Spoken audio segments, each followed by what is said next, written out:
Biratangaje cyane kubona tugiye kwinjira mu mwaka wa 2025 abantu bakizihiza Noheli. Ni igitangaza. Ahubwo se ni n'ikibazo. Ushobora kuvuga uti bimeze gute? Ni igitangaza.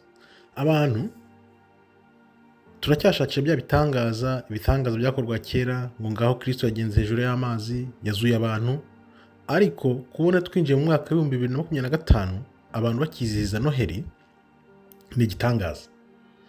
Ibya bindi ijambo ritubwira ngo inzira ifunganye izamunwa na bake.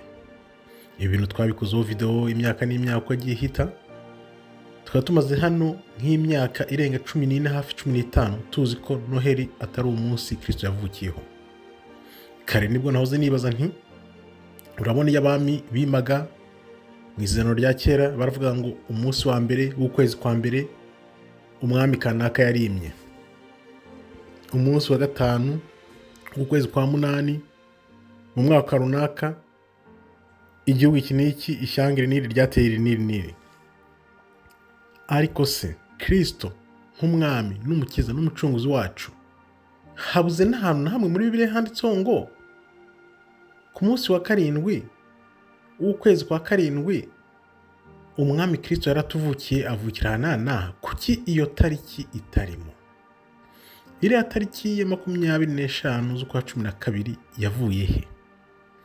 Ntabwo tukibyinjiramo cyane ngo tujye kubisesengura, twabikoze amavideo menshi cyane bashaka kuyareba, ariko uyu munsi cyo nguhamagarira igitangaza nkubwira nawe ushaka kureba ngo utangare, shakisha wibaze uyu munsi wavuye he. Uyu munsi usobanuye iki? Ni gute wemejwe abantu ukajya mu mitwe y'abantu ukaba umugenzo? Uyu munsi wa Noheli abantu bizihiza babiziza iki? Ugamije iki? Ese uramutse usanze atari umunsi w'amavuko wa Kristo nk'uko wabibwiwe, wabigenza ute?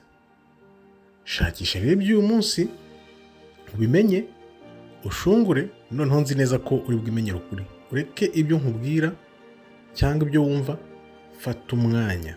Nizeye neza ko mu gihe kitarenze iminota 30 ubishakisha ubishyizeho umwete n'umutima n'ubwenge bwawe, wahita ubona uyu munsi wa Noheli icyo abantu baba bizihiza, aho wavuye, imigenzo yawo n'impamvu abantu bakiwukurikiza kandi batagombye kuwukurikiza. Ni igitangaza.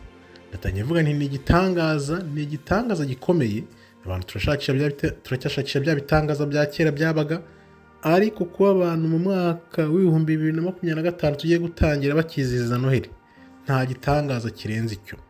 Kuko na Kristo ubwo agarutse agasanga abantu bakiwizihiza, bamwitirira uwo munsi ngo ni umunsi we wasanga ari ibintu bisekeje cyane.